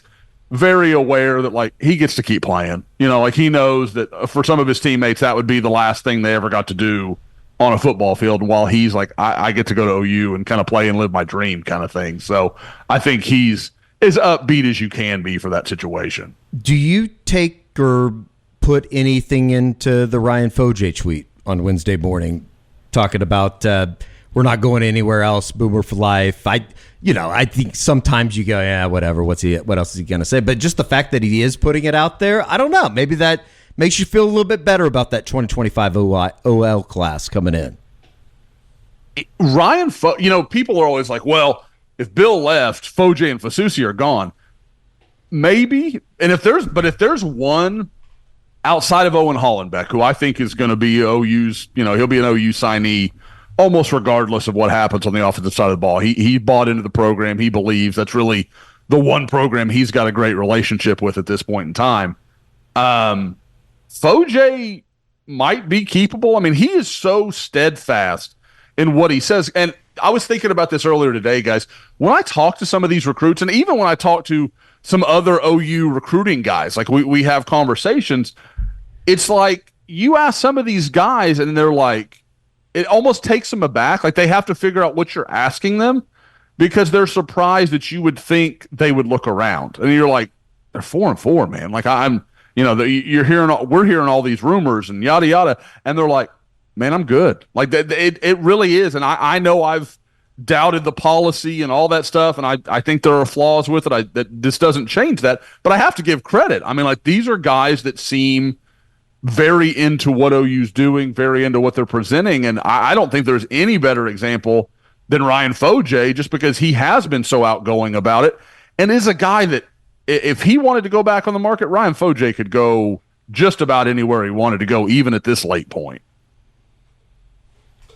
I know it's not high school, but was yesterday a little bit of recruiting for Jackson Arnold? With Brent saying he basically became an overcusser talking about him. He said shit. Yeah, I think it was somewhat of a recruiting thing. It's a lot like the Bill situation though.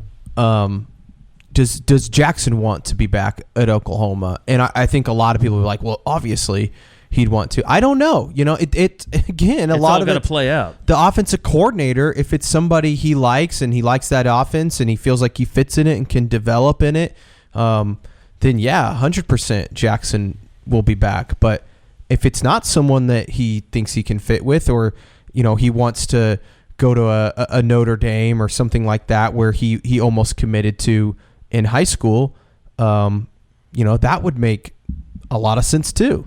And I think there's going to be a lot of programs that will be wanting Jackson to enter the portal. I mean, you're telling me Oregon wouldn't want Jackson Arnold, or Notre Dame, or some of these other schools, Ohio State, that are going to need a quarterback? I think that some teams would, but I think we're gonna have to see how he plays the rest of the year. I mean, it was a step in the right direction, but if you were just asking me based on what he's done at Oklahoma, I think that Oregon could do better right now. I think we just don't know who also is going to enter the portal at the quarterback position. 2 weeks ago, you probably wondered, what are even Jackson Arnold's options at this point? Right. Yeah, definitely. But I think foremost, this needs to work out with Oklahoma and Jackson Arnold, in my opinion. They need to do everything that they can to keep him around. Because I think that if you can start and have a quarterback that's coming back, and we'll see how he closes out the season, it just makes everything a little bit easier. Even from a development of offensive line standpoint, just knowing what you have, I think helps in the long-term grand scheme of things when you're bringing in a new offense coordinator that's, let's be honest, going to have to hit the ground running.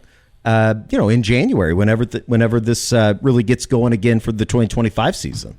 And I think that Jackson has shown that there is some stuff there that we expected. He looked a little bit more comfortable. Maybe the whole incident against Tennessee, he just needed a reset, and you could see it on his face, and maybe that's what it was, if nothing else. Yeah, and I think the thing I like about it is you're trying to keep Jackson Arnold on board, and I think as much as what type of offense you run, and look, they've got to worry about so many other things, like being physical enough for the SEC to hold up in the SEC. I think the number one thing that I would be interested in bringing in is someone with a reputation for developing quarterbacks, because Oklahoma has such a history at the quarterback position. It's a selling point that they built up over decades now. And look, Lincoln Riley is the benefactor of most of that stuff, and he's always going to have that reputation as a quarterback developer because of it. And give him credit; he did help three guys win a Heisman as their offensive coordinator. So I know nobody has that reputation out there, but someone that can come in here as an offensive coordinator and someone that develops quarterbacks, having both of those together, I think is what keeps Jackson Arnold more than anything. Yeah, we talked about it, I think, right after they made the move with Seth. I almost think that it is a prerequisite in a way that whoever they hire to be the offensive coordinator, he needs to be the quarterback's coach. Or have a quarterback's coach that is proven that comes with him. Yeah, I just don't know. I think that if you do that, if the coordinator brings a quarterback's coach with him, we're talking about a restructuring of the entire offensive staff, right? Because they would have to, I guess, in a way, you're adding an extra assistant. Yeah. Right. Or unless it's a tight ends coach or something. Like the rules changed. An offensive coordinator that is a tight ends coach as well. Yeah, I mean, that definitely could be the case. Which there are several candidates out there that fit that. Josh, I've never asked you this. You've seen him in person. What do you think about the, I don't want to say cries because people are going to be mad at me, but the angst over OU not playing Davon Mitchell?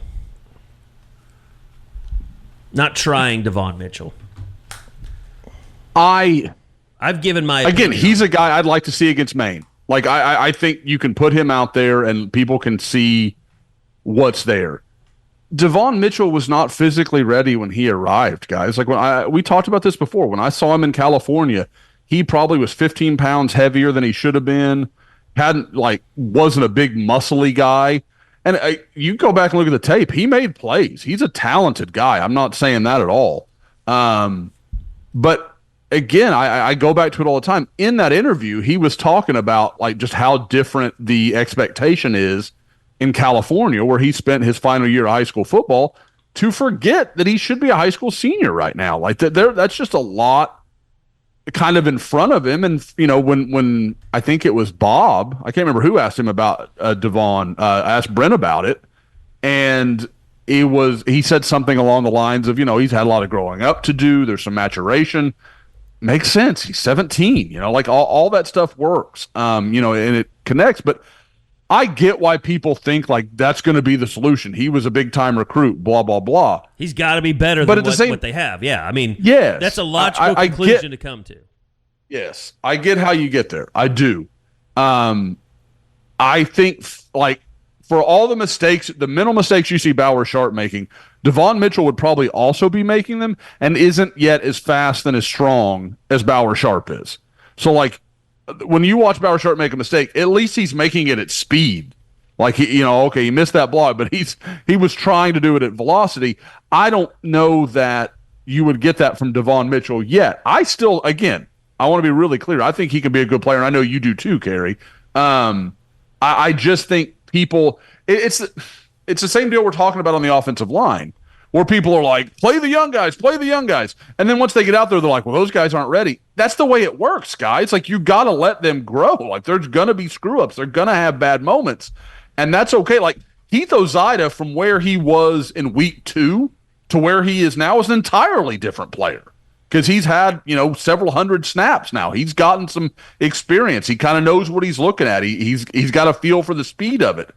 Like, that's not going to happen overnight. You're going to have to deal with those growing pains. And Oklahoma offensively has enough growing pains that I don't know how many new ones you want to introduce. Again, Davon against Maine, I'd love to see that. I hope OU gets to a point where they can get him out there on the field. But in a game that's where every play matters, I don't know. I don't know if you're there yet. For an offense that really can't overcome a 5-yard illegal formation or a movement before the snap, whatever. Like, yeah, we saw it on the first series of the third quarter. The Bauer Sharp false start. Yeah, ironically, I guess to a certain extent. Well, if Bauer Sharp's going to do it, he can do it just as well. I agree with that sentiment, but you're right. Truth in that. Getting behind the chains has been catastrophic for this team. And we've also seen, as much as Bauer Sharp can help the offense when he catches the ball and just runs with it, he's been a big problem why the offense hasn't worked at times, whether it's just whiffing on blocks. And granted, he's been put in positions sometimes he should never have been put in. But it shows you how much a tight end that's not doing things the right way can kill an offense, just like an offensive lineman can. Obviously, a quarterback can do that. Like, being a young guy, I would say, Josh, of all the positions you could get away with not being completely sound, probably cornerback is one. Safety, you can't. Maybe defensive end if you're just rushing on pass downs. And if you're just an alien. Even though we've seen him hurt the offense in Taylor Tatum, running back is one of those you can kind of get away with an inexperienced guy. But tight end, offensive line, quarterback, linebacker, everywhere else except corner, you can't get away with inexperience and youth. Because, you put Davon Mitchell misses a block out there, you're talking about Jackson Arnold taking a hit. You don't need him taking. Like, that's a whole deal. And, guys, you go back and look, Bauer Sharp actually in that game had 2 or 3 blocks where he leveled somebody. Like the kind of stuff that we heard about all spring, like, oh, he's violent, and he's physical, and he wants to get after you. And you're like, okay, like that. Maybe it's taken him 8 games for the light to come on. Like, and I'm not saying he played a perfect game against Ole Miss. He absolutely did not. But I saw more in that game from a whole tight end than I'd seen at any point this year. Like, I thought there were moments from him that you could believe in. How much of that is him being put into position to have better success? Well, and just guys, offensive coordinator, just in general. Yes, sure. We are also forgetting with Bauer, and look, I get it. He's not been very good this year. This is only, I think, his second season to ever play the position, let alone play it at this level. He is playing in the toughest conference in college football. Last year, he was playing tight end at Southeastern Louisiana. Like, what did you expect from the guy? And that's on us, too, for hyping him up a little bit. Sure. But I think all we said, though, and I've seen people criticizing us for making him out to be a savior, all we said was that we're really intrigued by his potential. Because you look at him athletically, and he looks like what you want your tight end to look like. And you see flashes where you're like, oh, that's it. But, like, I think some of the mental errors, some of the physicality stuff, like, we forget that he was a quarterback, 3 years ago at Southeastern Louisiana, which is not a good football program either. Like, it's not like he was playing at like a high level, what I think they're FCS maybe. Yeah. Like, that's not even a high level. Maine would beat Southeastern Louisiana. Would they? Yes, they would. Southeastern Louisiana, Okay. I think. Well, they beat Villanova. Yeah, Villanova's better. I want to say Southeastern Louisiana. Villanovan's number 5. Like that was a 2 massive and upset. 6. They also last turned year. the ball over 4 times, but that's neither here nor there. Anyways, you guys talked scouting over me. report in the middle of your Bowers. I agree with you, though.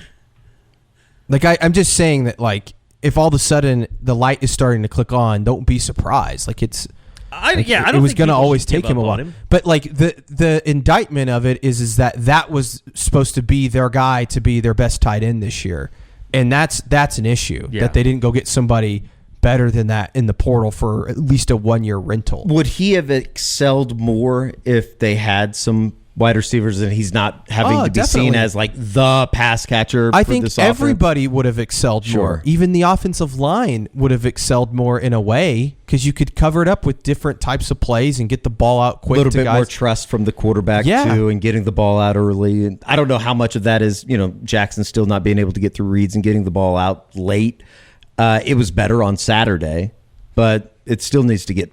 You need to take a step each week. You're naive if you don't think that if OU had Jaden Gibson, Nick Anderson, Jalil Farouk, and Deion Burks this year, not even Andrew Anthony, but those 4 guys that we all expected to be on this team and play early in the season, if you didn't think that they would obviously help this team, you're crazy. I mean, it would help them tremendously. Do you think it changes their record? Yes. I had somebody ask me, and I'm like, I don't know. What game do they win because of those guys? South Carolina. But I think they win South Carolina if they don't turn the ball over on the first 3 plays of the game. Yeah. Well, that would be they beat South Carolina, meaning that Jackson Arnold never would have been benched and the offense would be playing. I almost, and this may be a crazy take, I think that the Tennessee game's a hell of a lot closer too. Yeah, Tennessee's just not a great. They're not a powerhouse. I mean, they're not anybody that's really going to challenge for a championship. I just don't think Oklahoma can block either of those teams, and so I don't know what difference it ultimately makes. They're still going to put Bauer Sharp one-on-one with a damn defensive end. It's going to be a first-round pick. They're still going to get Jackson Arnold killed. I hear the argument. I'm just saying I don't know. But we didn't see. Things bounce right. Tennessee could still play for the SEC championship. Yeah, I know, but 100%. There's no way that they're good enough to. I mean, I think they're. I think they're pretty good. Country. I agree with the sentiment that I don't think they can win a national championship. But their offense just isn't good enough. I mean, at the end of the day, I would say yes. I think they're it's some of the same issues. Like Nico is a young guy. Like he's just not ready to be that elite quarterback yet. Like he might get there, but it's just like I watched the Arkansas game. Did you watch that? Yeah. Like the decisions he was making to run out of bounds on 4th down when he had to at least put the ball in the end zone. Like you just see, and he throws the ball out of bounds a lot. Like he's just not there yet. But I think he can get there. But that's part of their offense, is that they have a young quarterback that's still figuring it out. Guys, that crazy quarterback class, that 2024 group, 2023. Look at the class. You got Nico, who has had good moments, but up and down a little bit. Big Arch, dude, man. Still don't know. Yeah. Jackson Arnold, okay, up and down as well. Dante Moore got benched at UCLA, transferred to Oregon. Mm-hmm. You've got Malachi Nelson, who's already gone. Malachi Nelson already gone at USC. The guy who's playing the best football of these guys so far, Sam Levitt for Arizona State at Kenny Dillingham. Guy that signed with Michigan State, now he's back out at Arizona State. Like that, it's crazy. Because that group was like, oh man, these guys are going to be top 10 picks, all of them Sunday. Josh, have you gotten into any of the conversations that's going around NFL circles right now with the Anthony Richardson benching and talking about guys aren't able to develop on the fly in the NFL, all the developments coming in the college game? But then you look at, for every time that you talk about a guy that hasn't been given the opportunity to develop, you get a freshman or a rookie quarterback that walks in and is able to do so. Where do you stand on that? It's an interesting conversation. As I understand the question, Eddie, to me, I think the NFL has finally stopped trying to make these guys just give them 3 years of information in one off season and expecting them to be ready to do it. Anthony Richardson, obviously, as a Colts fan, I'm very aware of that. Sure. That was a huge gamble when they made that pick. Right. They were hoping they had the next Josh Allen. That's what they were thinking. Big athletic guy, got some mechanical problems, doesn't have great accuracy, but maybe they could fix him like the Bills fixed Josh Allen. So far, obviously, that hasn't happened. I think he was 10 for 32. I mean, guys, that's unthinkable at the NFL level. How can you be that far away from even 50%? I heard some stat the other day. They were talking about he was one of the first of the 4 worst quarterbacks in completion percentage since 2000. And and the guys around him were, just some Troy Smith, just awful NFL quarterbacks. So I don't know. I do think what I think I'm seeing at the college level is it feels like defenses are catching up and all these formulaic offenses, they're starting to find answers to them. Well, guys, we watched Brent do it against Tennessee, where he ran that 3 down front. He had the safeties playing the alleys. They minimized all the run stuff in front of them and said, hey, you're going to have to do some things here in the deep middle. That's the only place you're going to live, and you're going to have to make some tough throws to do it. I think you're seeing that spread around, that's a confusing term to use there, but I think you're seeing that go around in college football where they're starting to find some answers to all the, proliferation of that veer and shoot Art Briles stuff. And then you have, for every one of the guys that are struggling, you have somebody like Jerry Goff that's in Ben Johnson's system and completing 74% of his passes. He's been unbelievable. Ben Johnson's going to make some NFL franchise really happy next year as their next head coach. I mean, you would hope that's the first call to anybody. If Jerry Jones was running an organization, I'd call Ben Johnson immediately. Ben Johnson, he also has a hell of a front office. I mean, the players that they brought in there, they have guys on their team that are noticeably twitchier than other guys in the NFL, which never happens. Like Jahmyr Gibbs and the Williams kid. Well, he's been suspended or whatever. Kind of sick, though. He's done the trifecta. Gambling, drugs, PED stuff, and guns. Just got a gun charge. Yeah, but, I mean, and Laporta, the tight end, that's they're doing it better than anybody else in the NFL in terms of bringing in difference makers on offense. Guys, when they hired Dan Campbell, I thought that was the biggest joke ever. They started with David Montgomery, which is, you liked him with the Bears, but he was such a better running back than he was able to show when he was with the Bears because they had no quarterback whatsoever. Sorry, Bob. That was awesome. Sorry to my dad as well. Huge Bears fan. That was awesome on Sunday. I think that when we were driving back, David Montgomery and Jahmyr Gibbs, I think each have, it's combined 39 touchdowns over the last year. Jesus. They're the best backfield in the NFL right now. And a great offensive line. You can't overlook that. And I thought taking Penei Sewell was just the dumbest thing, most Detroit Lions thing of all time, and it's obviously worked out. It's crazy that Jahmyr Gibbs transferred. That's got to be the best portal transfer that's been, doesn't it? Going from Georgia Tech to Alabama. There was the kid that went from Ohio State to Alabama as well, the receiver that ended up being a first-round pick that talk about tore up his knee. Who would be the best transfer quarterback? Caleb Williams. Yeah, for sure.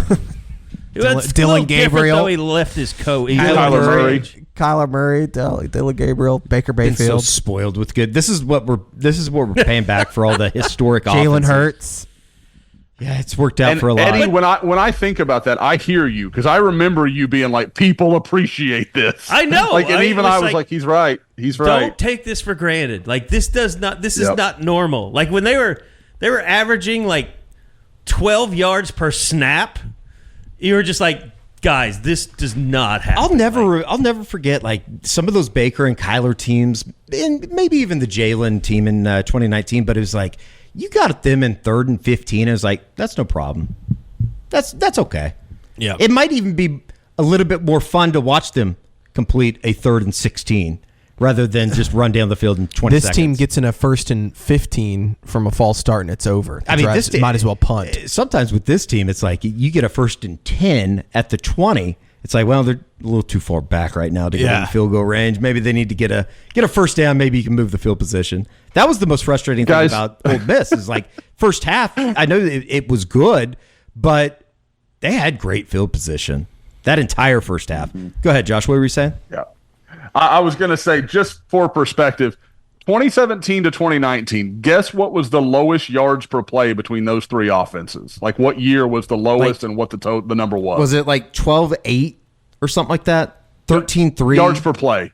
Yards per play. Just it was like 8.9, 8.9.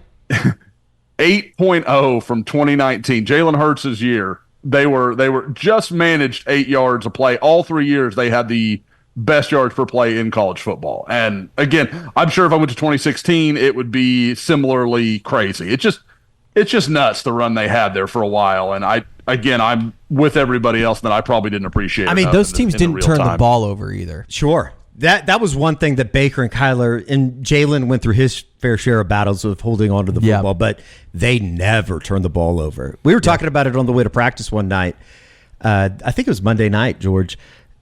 There's not a single player from 2016 to you could go to 2019, all of those teams that this offense wouldn't take right now. Any position. Yeah. No. It's crazy. Oh, God. Can you imagine Mark Andrews in this group? Just having that for Jackson Arnold to dump off to a guy like Mark Andrews. How about this team just taking Bobby Evans? Yeah. And that's not a hit on Bobby Evans. Such an overlooked guy on that line. He would be such a good player that nobody talks team. about. Yeah. By a lot. Hell, they would take Eric Wren at center. Yeah. You're Your not wrong. recollection of not quite great players at Oklahoma's offensive line is impressive. I could probably name every starting offensive lineman since 2000 for Oklahoma. Go. Now, Dylan Farniok, I don't know so much if he would have helped. Derek. Yeah. Derek. There's been so many Farnioks. What about Josiah St. John? Would they take him right now? Oh, God. Yeah. He'd be He'd be better than Spencer Brown. Yeah, 100%. Oh, my God. By a mile. I mean, Canada's best. Is Spencer Brown the worst offensive lineman Oklahoma has had to play in the Bill Bedenbaugh era? Oh, boy. So that's going back to 2013. Eric Swinson? Eric Swinson wasn't terrible. Oh, Eric Swinson did force me to shave my head, but no, I would have him considerably ahead of Spencer Brown. I would too. But he might be the next closest. I can't think of anyone. You're just making a hit list. Who's on that 2014 line? Would Neela have already been out in 2014? That was more like 2011, 2012. I think Neela was Casatati? still there. Yeah. You would have had... I didn't think he was bad. No, I'm just trying to think of like just random I'm pretty names. sure Darlington was a starter that 2015 year for the first time because Jonathan Alvarez Jonathan as well. Alvarez, he was good though. I mean, he was he could play on this line easy. But I don't know that he was good, but I definitely agree that he could play in this group. He had injury problems. I mean, and then Darlington took over at center. They had a trouble transitioning away from Gabe Eichert a little bit there. Maybe Alex Dalton. Remember him in that Houston game when Ed Oliver just murdered him? Well, he had that thing, too, where one of his legs was so much smaller than the other because he had so much atrophy when he had that injury. Yeah, Alex Dalton might be just performance-wise. Yeah. The roughest. Poor Alex Dalton. He's so many ricochet shots for some of these guys right now. I feel bad. I feel bad. Like, I'm not trying to crap My on God, anybody. I feel bad doing That this. was probably a mean question. Direct all those comments to George Stoya on Twitter, please. By the way, how crazy is it? Yesterday, I just noticed this when I looked up Ben Johnson. All these stories are coming out about how he was interested in the Chicago Bears job last year. So it's like, hey, let's shit on Eberflus for a while. Ask any Bears fan; they're ready to fire him. I think I want to say he pulled his name out of the mix. Ben Johnson did. It was like, I'll just go back to Detroit. It wasn't one of those he didn't get the job and then everybody said he pulled out. Yeah, I think it's a shitty I think job. it was he went knew he was gonna ahead. get a better job. Yeah, probably didn't want to work for the McCaskey family. And he probably knows that. And he it's can win a crazy because Super I Bowl like with Detroit. their GM. I think they've got a good front office Poles? in Chicago. Ryan Poles. Is that his name? I think so. Yeah, I think that's right. Yeah, you're right. All right, guys, anything else you wanted to hit on before we get out of here today? Josh, anything recruiting-wise we didn't touch on?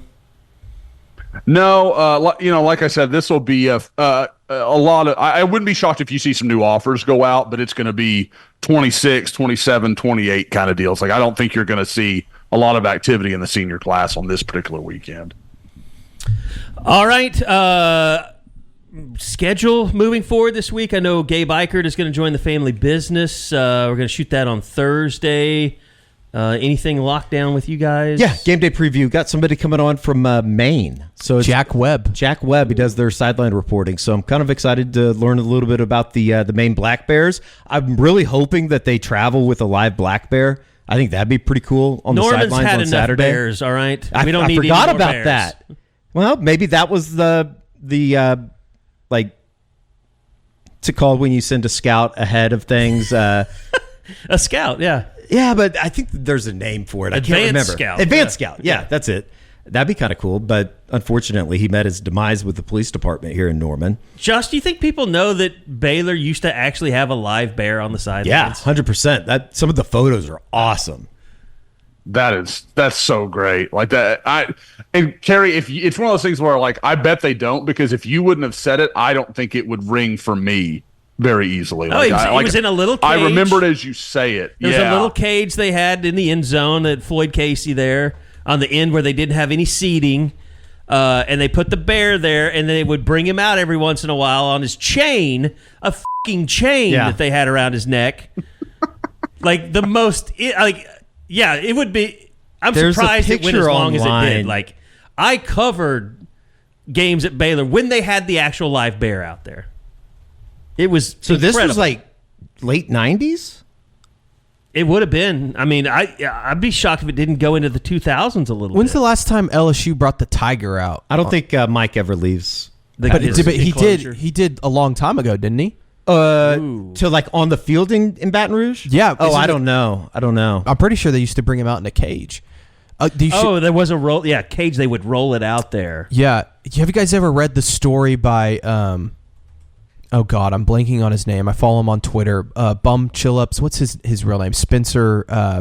Yeah, I know you. I know who you're talking about. Spencer. Damn, what's his last name? Hall, maybe. Yeah, Spencer that's it. Hall. Yeah. Yep, that's right. You guys go find the story, and I can post it somewhere. But he wrote years ago about these fans that stole Mike the Tiger.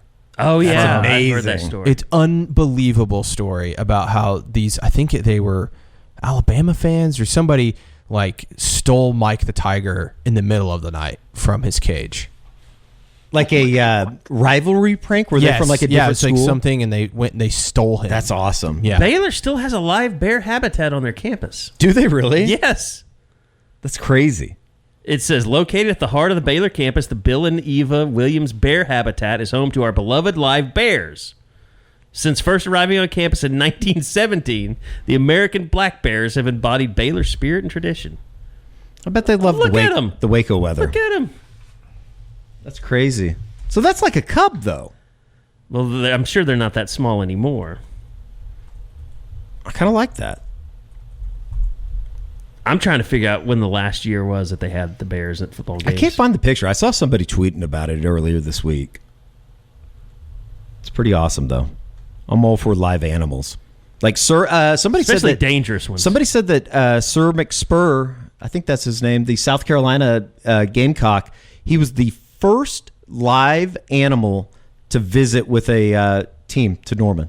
It was the first time a live animal had been on the field, outside of Boomer and Sooner, obviously. Mike the Tiger was stolen in 1935. Oh, even better. That's great. I mean, that was a special version of that. Was hangover pre-hangover, stealing tigers. All right, that's going to do it for us.